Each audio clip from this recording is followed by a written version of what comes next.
PowerPlayChess, brought to you in association with Kagi. I've got another great Sicilian Kalashnikov game to show you, and this was sent in by a viewer of the channel, Andrew Hards. And there's a very strange coincidence attached to this game, actually. So last year, Andrew sent in a Kalashnikov game to me, played in the final of the Richardson Cup team event. Now that takes place in the Sheffield area, Sheffield in the north of England. And he won a very nice Kalashnikov game. I did a video on that last year. I'll put the link down below if you want to just refresh your memory of that. And he played in the Richardson Cup final again for Sheffield Nomads. And he also had the chance to play the Kalashnikov again. And now there were a few more twists and turns in this game. But it's really interesting. So I'm going to show you that to you in a minute. Remember, if you're interested in learning more about the Kalashnikov, then do check out my book. That's available directly from New in Chess or from Amazon or wherever. And you can get the Chessable course as well. There are videos there where I explain kind of themes and motifs. And of course, a very good accompaniment to the Kalashnikov book is the King's Anti-Sicilians book. And there's a Chessable course on that as well. So, one more thing before I go through the game. This Friday evening, I will be beginning my 3-part course, The Biggest Mistakes That Amateurs Make. And that's exclusive to patrons of the channel. So if you're interested in attending, do subscribe to patreon.com/PowerPlayChess and let me know that you'd like to join in and I'll send you a Zoom link. Okay, finally, on with the game.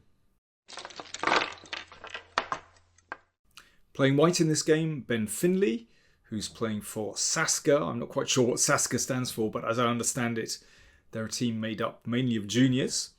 And Andrew Hards playing for Sheffield Nomads. So it's an open Sicilian. And e5. There we go. And you can see that that knight is attacked and has 6 different options. So last year, Andrew faced knight b5, which is, I think, the best move. And the main lines start from there. But Ben Findlay plays knight f5. Now, normally I would say, yeah, great. Play actively. You know, looks good to have the knight on an outpost here. But it's well known that this is inaccurate. And black has an excellent chance already to break out. The best move here is d5. As I call this in the book, Liberation Station. Whenever black gets the chance to play d5, then it's a really good idea to do it because it just liberates black's pieces. And I mean, black has very easy play here. So if this is taken, there we go. You can see that d5 undermined the support for that knight. And well, you know, white has to deal with the threat here. Black has very, very easy development. Maybe castle's queenside. You know, white has to be careful there actually already. But Andrew wasn't confident that this was the right moment. And he played d6 instead. So this knight is under a little bit of pressure. So that was dropped back to e3. And now we have a pretty standard kind of Kalashnikov position where black has this backward d-pawn. Not that it's possible to attack this really. So both sides develop very sensibly. I do like the bishop on e6. That's such a chunky square covering these 2 squares. Now I think the best for white is simply to castle, and it's roughly level position I would say. But knight ed5 played. Now I think this is premature. There's no need to leap in so quickly. And this was taken with the bishop. Good idea. Of course, white would like to recapture with a piece. But after knight takes, Black can simply take that pawn in the middle. So therefore pawn takes d5. Now this structure I discuss a lot in the course, and I already feel that black is fine once this structure arises. Knight d4, yes, it's a Trojan horse. Well, it's not a sacrifice of a pawn or anything, but still, I think the knight is very strong on d4. You know, who wants to have a knight that kind of peers over into the position like this? Now, I think it's probably best to play bishop d3 here, but instead bishop b5 check. And this was exchanged off. And queen a5 check. So the queen is very active, so that forces the knight back. Both sides castle, and rook c8, a very standard move in the Sicilian. Of course, you place your rook on the semi-open file where there's pressure on c3 as well as the pawn on c2. Now, I think this is already a dream position for black. As I said, this structure is so often favourable for black. So why? Well, you can see that black now has a 4-3 majority on the king side. So there's potential, once that knight moves, to get this very nice pawn steamroller going. That's a very typical theme. This d-pawn looks quite weak to me. There's potential to use a minority attack on the queen side, and in that way to press on c2. And indeed, there's already pressure on the c file. And I think it's very, very difficult for white to organise counterplay here. You know, very often the f-pawn is flung up the board, but usually that just serves to weaken white's king. So it's a beautiful position for black already. Bishop e3 played. a6. I think I might prefer just to play with my pieces. Rook c4, rook c8. We can decide later what to do with these. I mean, potentially just b5, b4, but I think this one is sort of the most aggressive. So the quickest way to put pressure on white's position. But a6, I mean, this is all absolutely thematic and very good. You know, I love black's position. There are so many ways to play it. I mean, another way to play would be knight g4. Why not grab a bishop? Bishops are stronger than knights, so let's take it and then play f5. So, you know, freeze the f-pawn as well. So that's another way to play. But this is also excellent. As I said, the minority attack, so there's pressure on the c-file. Queen drops back to c7. Yeah. f3. So that stops knight g4. Queen b7 played here with a bit of pressure here. And maybe potentially b4. Also, I think queen c4 is also interesting. And maybe, see, that makes room. Once the queen moves from c7, then we have the bad bishop bounce. Another classic Kalashnikov strategy. When that bishop bounces around to a5. And that looks really nice. But queen b7, excellent. And knight d7, I like this a lot. This knight is potentially spinning around here. But also, it makes room for the f-pawn. And we've got a steamroller going now. We've got so many typical themes here in this game. That's why I really like this. And you can see that white is struggling to find any kind of meaningful plan. And there we go. We've got the bad bishop bounce. It's like the Kalashnikov bingo card. We can tick off all these boxes. Great idea. Yeah, why not? Let's get it round to b6 and start to take control over this diagonal. There we go. b3, bishop b6. c4. Well, I can understand why this was played, to kind of join up these pawns.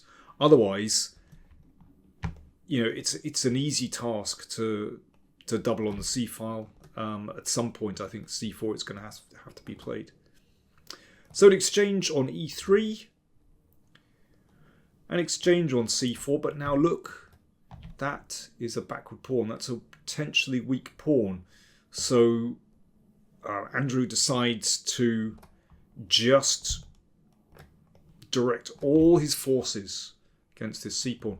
There are so many other ways to play this position. You could exchange queens and then do the same thing. I mean, that just rules out any kind of counterplay. Another move I like is knight c5. So instead of going to win this pawn directly, just put the knight on a beautiful square and then turn to the king side. You know, potentially f4, e4, and so on. I mean, I think it's another very attractive way to play the position. But listen, it's all good for black. You know, it's more a question of taste, which way you go for. And of course, this is a very direct method, simply looking to win this pawn. And you can see that white is under massive pressure here. So we've got 1, 2, 3, 4 pieces attacking the pawn on c4 and only 3 defending. But winning a 1 game is very difficult. So how do you play here? Well, if you take that pawn immediately, then no. It hasn't won a pawn. Queen takes here. Okay, so what do we do about that pawn? Do we play g6? Maybe g6 is sensible just to defend that pawn. In fact, it's possible to play knight takes d5 here.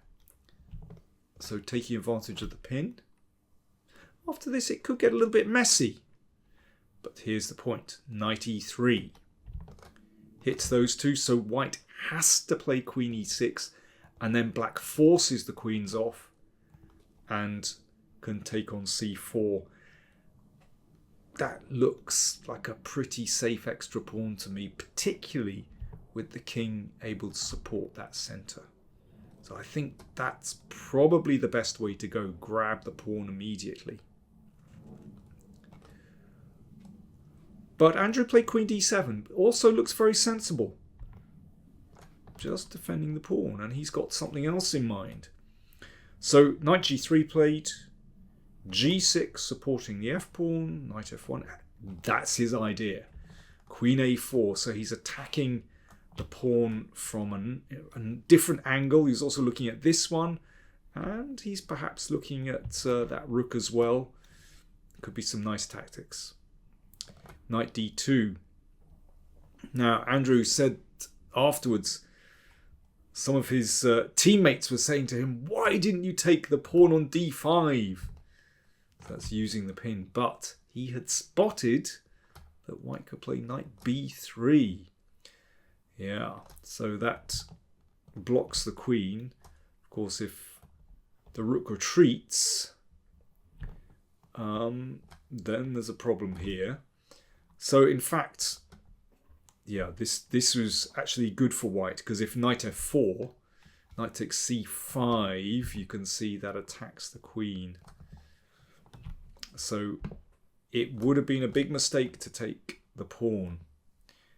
In fact, sensible move is just to drop the rook back. That sort of avoids some of the tactics. Anyway, Andrew played king f7. Now, if the queens were off the board, I would say, of course, just bring the king up the board. Looks very safe. I mean, it looks safe here at the moment. But in fact, that was inaccurate. Okay, time for you to have a think. Time for me to have a drink. How do you play here? I'm going to flip the board just to do your head in. What should white play here?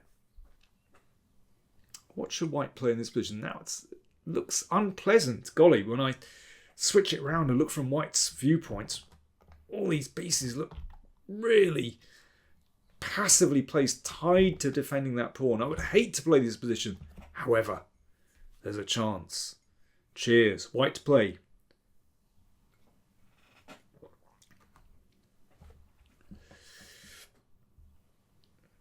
g4.